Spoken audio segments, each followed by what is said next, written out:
Coming to this store is like entering a parallel universe. Everything is very familiar yet very foreign. It's as if you've walked onto a movie set that was just a parody of reality. But it is in fact a real store. And it looks, smells, and feels just like Walmart. But it's called Hiper Changomas. And yes, it's a mouthful, but I've gone on my way to show you this curiosity. Now Walmart was in fact in Argentina for 26 years with about 30 some odd locations, until it actually pulled out of the market in 2022. And its remaining stores were bought by a brand called Changomas. And ironically, Changomas was actually a brand introduced by Walmart into the Argentinian market before ownership changed. So in some sense, Walmart introduced a brand that ended up buying Walmart back. And to make matters more confusing, there's Changomas grocery stores, Super Changomas supermarkets, which have nothing to do with the Walmart-like store, and the Hiper Changomas, which is our fake Walmart in question. And what's even a chango? Traditionally in Argentina, a chango was a goods cart that sellers would use to move their goods from place to place. However, today, it's used to refer to a shopping cart. Which means that we get fun situations like this one here, where we have a your chango return or shopping cart return sign next to the logo, as it also says chango. A lot of chango. So if we were to translate the name of Hiper Changomas, it'd be something like Hyper Shopping Cart More, which sounds really awful in English.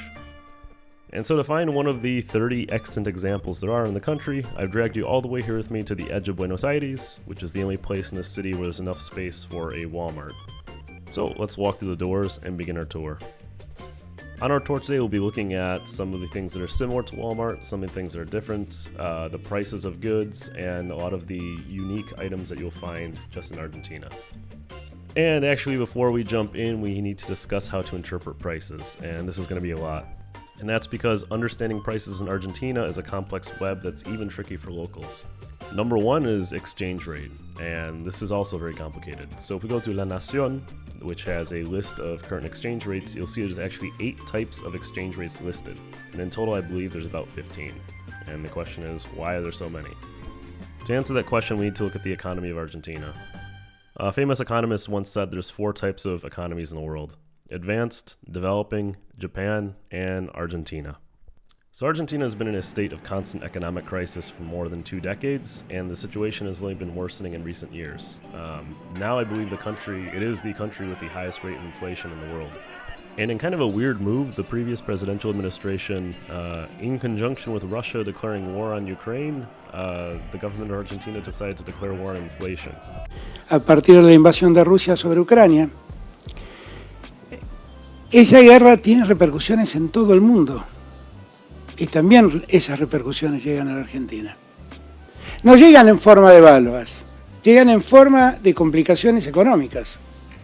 Y yo les prometo que el día viernes va a empezar otra guerra, la guerra contra la inflación en Argentina. Vamos a terminar con los especuladores y vamos a poner las cosas en orden. The way they did this was by fixing prices of certain groceries, and so that the prices would remain untouched by inflation. However, if you have any economic sense, you probably understand how that went. And so, as part of economic measures, the government tries to prevent outflows of foreign capital, and so they maintain very strict currency controls, which limits the purchase of US dollars. Now, because Argentinians are constantly losing the value of their salary they receive monthly due to inflation, what they will do is receive their money, buy US dollars as a hedge against inflation, and then sell the US dollars back for pesos when they want convertible money. And this basically creates a demand for US dollars. The end result is that there's an official exchange rate as mandated by the government, and an unofficial parallel exchange rate called the dollar blue, which represents the actual market demand for dollars. For the purposes of this video, the official exchange rate will not be used, and we'll stick to the de facto dollar blue exchange rate when converting prices. As for the other 14 or so rates, don't worry about them for now, as it's just going to cause more complications. Now, the second component to understanding the prices is how taxes work in Argentina. The tax scheme on goods is actually quite simple. There's a flat 21% tax called the IVA, or Impuesto de Valor Agregado, in all goods and food. Compare that to my hometown of Rochester, New York, where we have an 8% sales tax on goods, a 4% sales tax on clothing, I believe, and then a 0% sales tax on food. So unlike the US and Canada, the sales tax is already included in the price. So what you see on the shelf is what you pay at the register. So this price tag here represents the price of the good and the 21% IVA on top. Gracias, Afi. And so according to the dollar blue today, nearly 1,000 pesos is equal to $1. So that makes conversion for us very simple. I will be calculating exact conversions for the prices displayed in this video. However, if you see a product in the background and you want to know what the price is, just basically divide it by 1,000 and you'll arrive at the price in US dollars. Alright, if you didn't get a headache from that, let's go check out Hiper Changomas. Now let's take a walk through the produce section, which you'll see is very similar to a usual Walmart.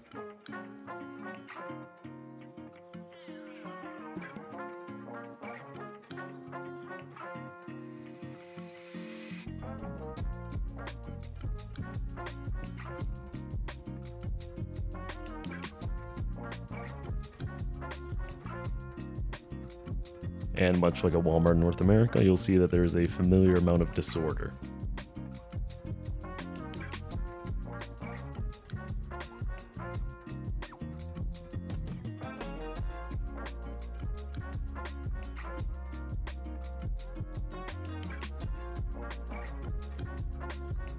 One thing that's unique to Argentina, and not just Hiper Changomas, is that all produce has to be weighed and ticketed before taking it to the register. In many stores, there's a person whose job it is to do this, but in Hiper Changomas, there's a self-serve scale.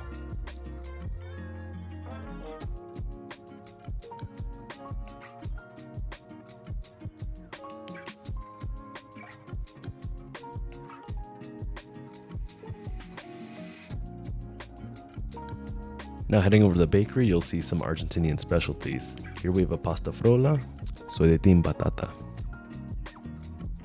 Here's an Argentine classic, the alfajor, which is kind of like a caramel cookie sandwich. Not the best way to describe it.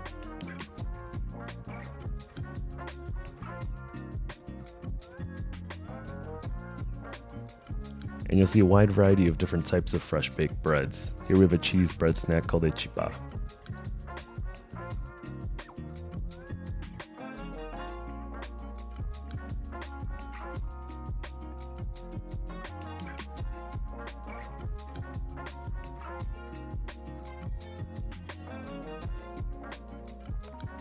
And one thing I'm always surprised to see outside the US is donuts, and these ones are as stereotypical looking as you can get.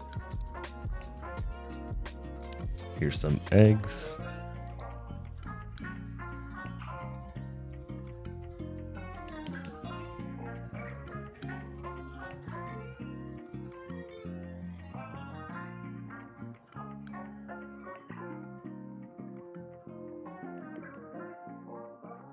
Now, beef is incredibly cheap in Argentina, but of very high quality, and that's because they say there's more cows than people in the country due to a rich tradition of cattle raising.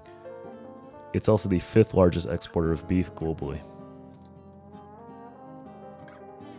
Now, ironically, this meat section is a little bit sad, and you'll see the fridges are largely empty. Now, I've been here 2 times, and it's kind of always been this way, and I'm guessing it's due to the Argentinian preference to buy their meat in butcher shops rather than large grocery stores.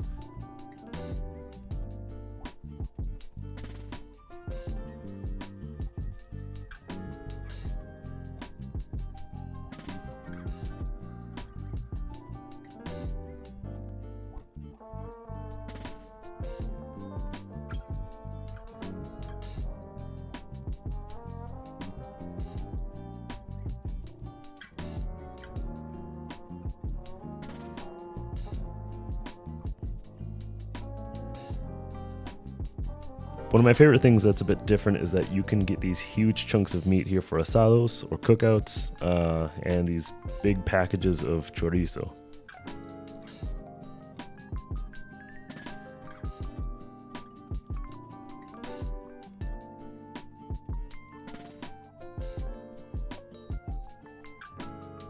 Here we also find morcilla, which is a type of blood sausage, and it's very common in asado.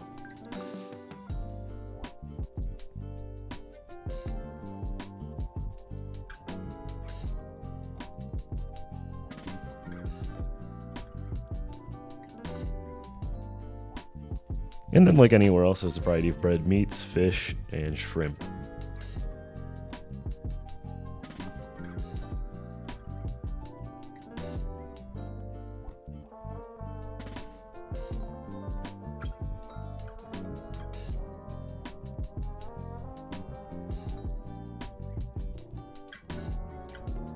And here's a massive hunk of beef rib for throwing on the grill, and in this country if you want to buy half a cow it wouldn't be seen as that strange.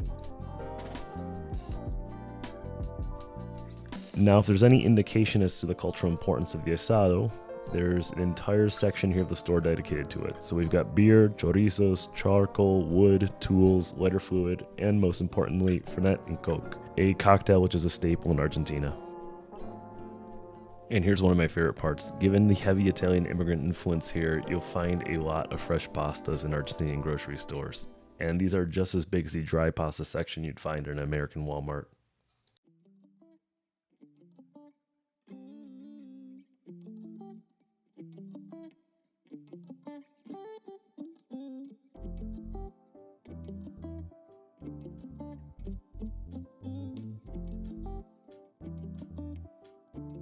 And here's a section of dough for making empanadas, another Argentinian staple.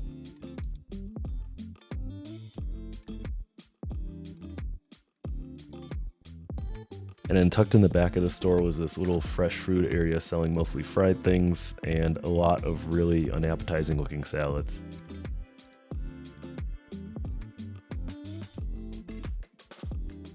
Also in line with Argentina's Italian heritage, you'll find this pizza section that has cheeses and pre-pizzas, which are basically these crusts with sauce.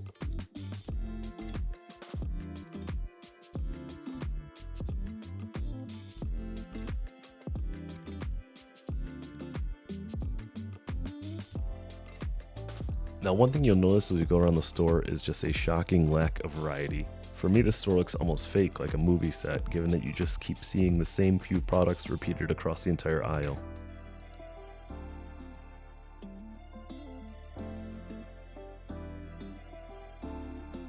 Surprisingly, they really like hot dogs, or panchos as they call them here. Now I used to live in Canada, so this is no surprise to me, but they also sell milk in 1-liter bags here. I'm waiting for a Canadian to see this video and say, "Ah, no bud, that's just in Ontario. In Manitoba, we buy it by the carton."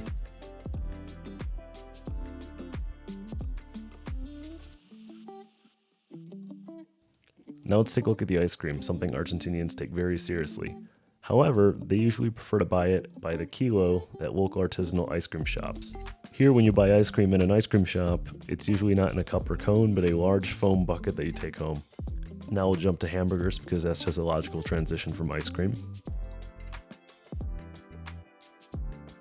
And in here you'll be surprised that in a country with such a strong meat-eating tradition, there's actually quite a large vegetarian and vegan community.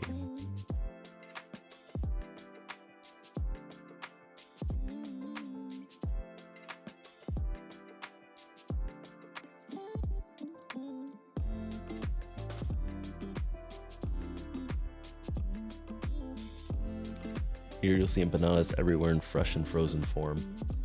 And a lot of the products here will say Industria Argentina to indicate it was actually made in the country. Now much like in Europe, you'll see that they have a lot of ultra-pasteurized milk. And of course, the usual milk substitutes.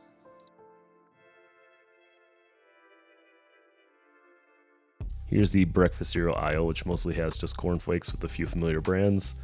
Outside the US, there's little tradition of consuming breakfast cereal in the morning. Instead here, one might have a croissant with coffee or other pastries called facturas. But you'll see, interestingly enough, that the Fruit Loops here are made in Argentina and not imported. Here we have a large cookie section. Sweets are usually consumed with mate, usually around 6 p.m. during merienda, which is a fourth meal that doesn't exist in the US. Again, we have more stunning lack of variety, but with some more familiar favorites.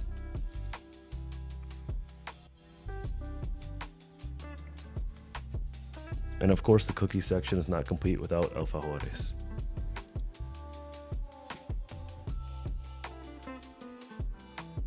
We still have more of this fake-looking supermarket nonsense with repeating walls of crackers.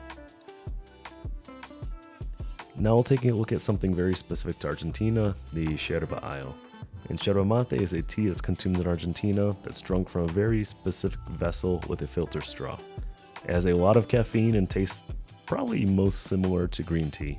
It's much more popular than coffee and common to see people drinking in public. and I've even got one tattooed on my arm. And here's my favorite brand, Plashadito, which appears to have a Speaking of coffee, here's the coffee section, which is dominated mostly by instant blends. You do find some capsules and regular ground coffee, but it's going to be much more expensive.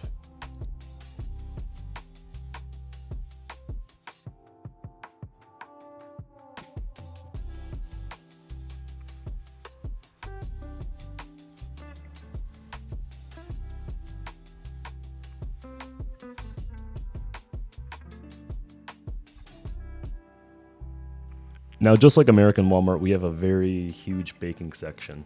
But one of the biggest sections of the store is dedicated to dulce de leche. And dulce de leche is kind of like caramel, but it's a form of caramelized milk and sugar that they eat on bread, cookies, or put into pastries. And here's the only peanut butter you can find in the whole store.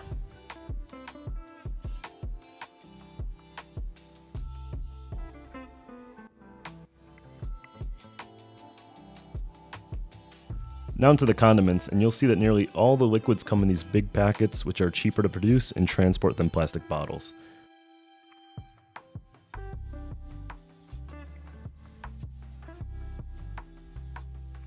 But you'll see that the more upscale side here comes in bottles. And into the tomato aisle. So in Italian-inspired tradition, there's an aisle dedicated just to crushed tomatoes, which come in these cartons, which are cheaper to produce than cans.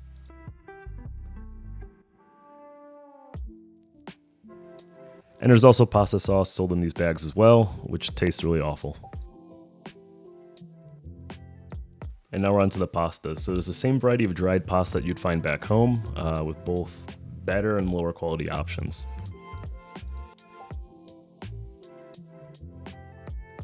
And you'll see there's a sizable organic and gluten-free section, and so Argentina does have the same types of trends that you see internationally with food. Here's a quick peek at some of the oils.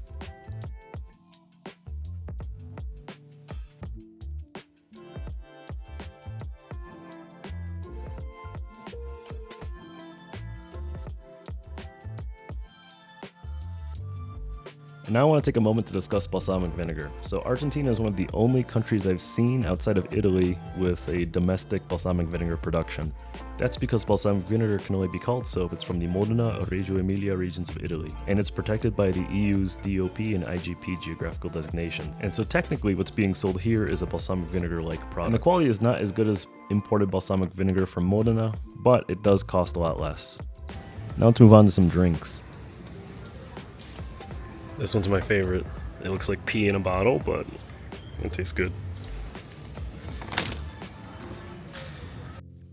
Now, one thing I do love about Argentina is that they still use soda siphons, which I haven't seen elsewhere in the world.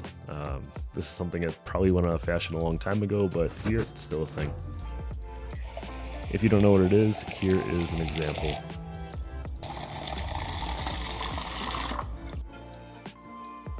Now we'll head over to the soda section, which is absolutely dominated by Coke.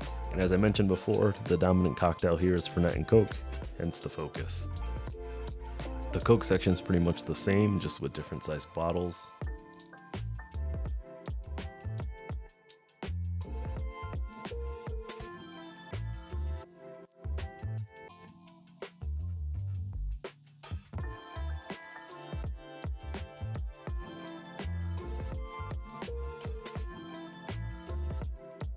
Then we have a small section of Pepsi products, Sprite, Levite, which makes fruit-flavored sodas, classic Fanta, and grapefruit-flavored soda, which is my favorite.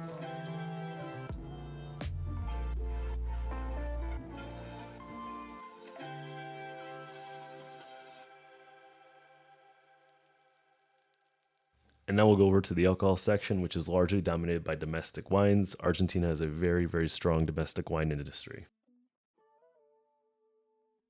And here's some mid-range wines, which you can see are quite inexpensive. Weirdly enough, it's worth noting that here the wine prices are higher than what I've seen in other stores by about 1,000 or 2,000 pesos. And here's one of my favorites today, which we'll be buying for about $5 US. In Argentina, the cheapest alcohol you can buy is this wine in cartons, which is apparently what broke young people drink. I've never tried it, so I can't vouch for the quality, but again, I've also seen this wine for half the price in other stores. Now onto the beer. Here's a mass market artisanal beer which comes out to be a little less than $1 per tall can. And a story is going to be different with imported beers, which can be almost double the price.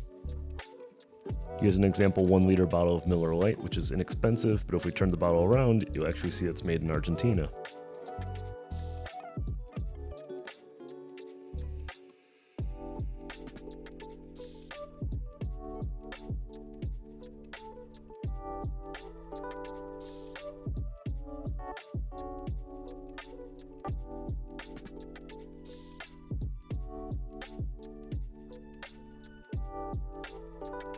Even this can of Goose Island beer, a Chicago craft brewery, was actually brewed under license in Argentina. And here's the cheapest beer you can buy, Condiments, which I'd like to think of as a Argentinian Busch or Budweiser. And a liter bottle is equivalent to roughly 3 American standard size cans. And on the snack section, one thing I like to look out for are Lay's chips, which every country usually has many different flavors than what you see in the US.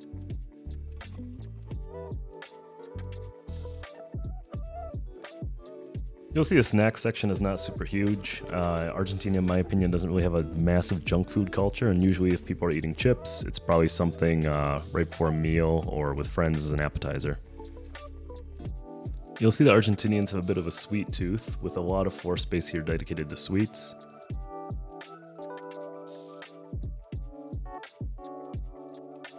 And now we'll take a look at some durable home goods.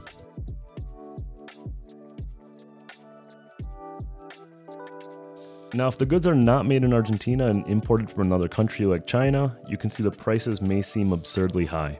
This is due to import duties protecting domestic industry, but the result is that durable goods often cost more than they would in the US.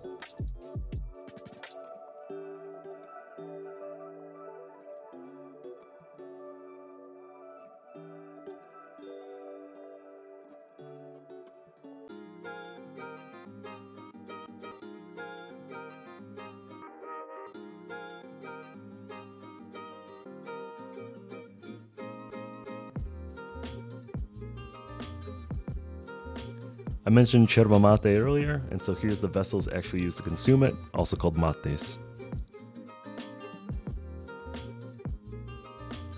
And here's some clothing, which is relatively inexpensive, but you'll see that each article is domestically produced, hence the low price.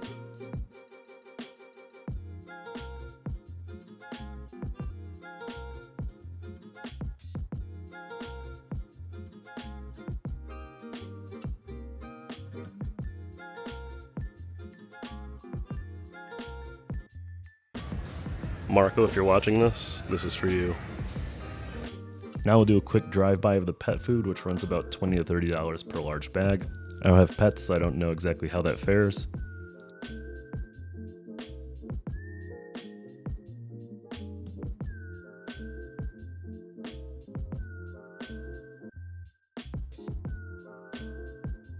Onto the health and beauty section, you'll see that toothpaste varies wildly in price here from between $2 to $8, but the brands in the US which are typically more expensive cost less here, and brands which cost less cost more.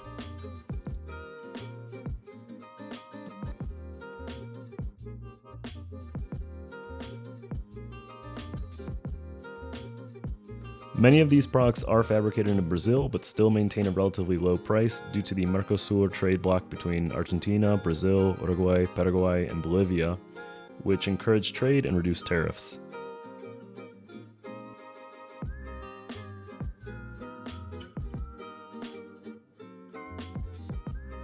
This toilet paper is mad pricey, I don't know what's going on here. And here's some baby things. I don't have children, so I don't know if this is expensive or not. You let me know.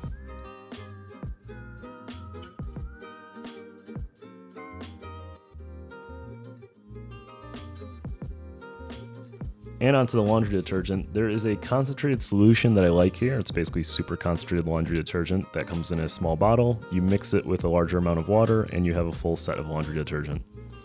And it's inexpensive and lasts quite a while.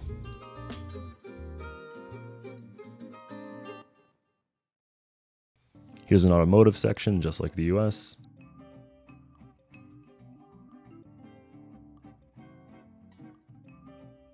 And here's some more ridiculously expensive home products, like this ironing board here for over $100.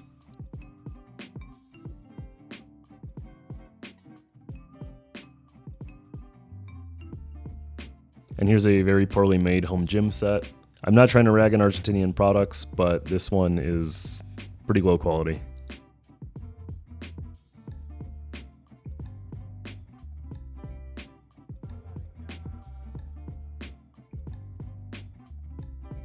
Bikes are also quite expensive here. You can find the same exact thing in the US for about half the price.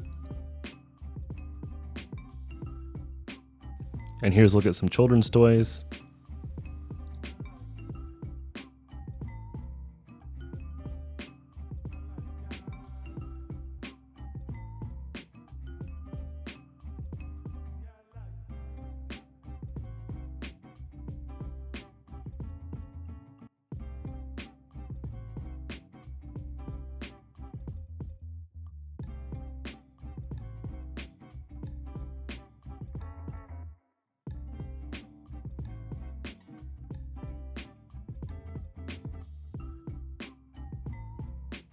I love these type of cars growing up, so I chose to show it.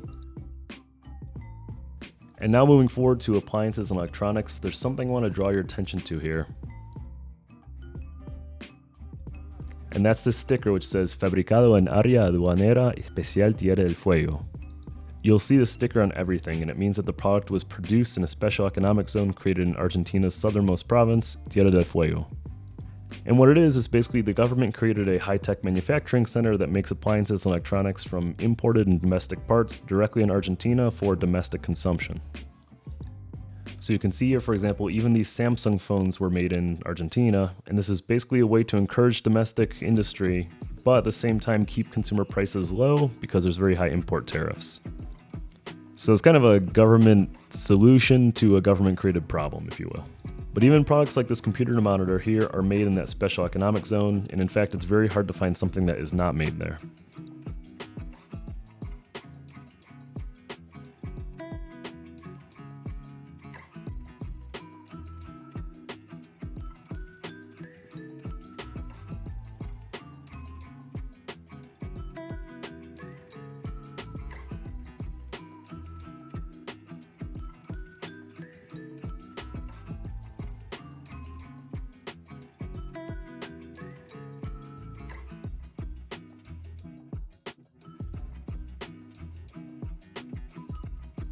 Now we have a nice assortment of kitchen appliances here.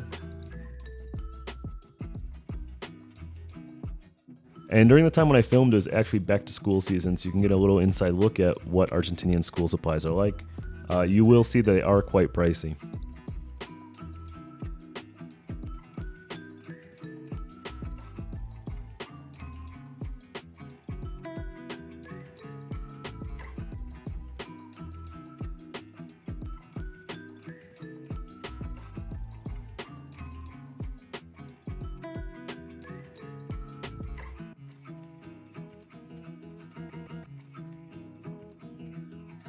And lastly, on the way out here is where they would have rotisserie chickens if they weren't sold out, which run about $5 US.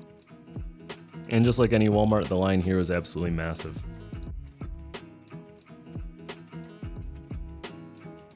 There was a small child making faces at me, so I decided to reciprocate. I found this strange chocolate bar named after the failed predecessor state to present-day Zimbabwe, so I had to try it out. One weird little thing they sell is packets of Tang, which I'm sure you haven't seen in years, but it still exists in Argentina. And just like a normal Walmart, I was having problems with the self-checkout and someone had to come and help me. So here's my total for a few vegetables, dried beans, bread, pasta, Gatorade, wine, and that chocolate, which came out to be roughly $13 US, which would be the price of probably just the wine in the US. You can see at the front of the store has a pharmacy, a lotto outlet, a pet shop, an optician, and even a convenience store, all which seems kind of redundant because the store sells all these things inside, but it's nice to be able to grab something you need quickly instead of going all the way into the store. But alright, all that shopping worked up an appetite, so let's go see what they have for food. There's a small food court with Mostaza, which is an Argentinian fast food restaurant, a cafe, another meat restaurant, and a McDonald's. And today we're going to the McDonald's because we are comparing American companies to their Argentine counterparts.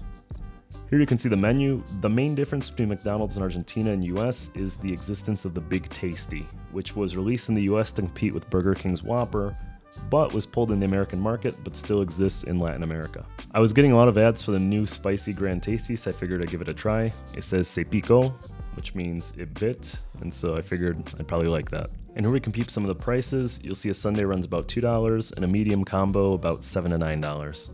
Now that while that is a bit cheaper than the US, proportionally it's much more expensive for an Argentinian. And McDonald's does not have a reputation here for being the cheapest form of fast food like in the US. One other curiosity here is that in Latin America, McDonald's and Burger King maintain a separate stand for ice cream, which sometimes you even find as a standalone location away from a restaurant.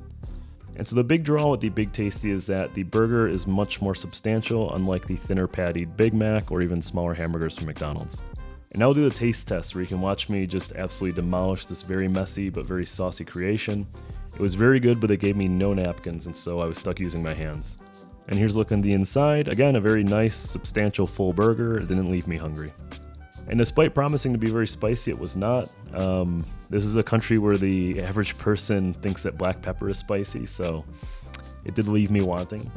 And one thing I did note is that between the fries and the burger, they do use less salt in Argentina. But okay, that's a wrap. I spent hours inside of Argentina's fake Walmart, so you don't have to travel here to do so yourself. And as I left, the sun was setting. I spent a long time there today. And I accidentally stumbled into a classic car meetup, so sometimes you can go shopping, sometimes you get to see cars. All in all, 10 out of 10 experience. Would recommend. Alright, thanks for joining in today, and we will see you next time.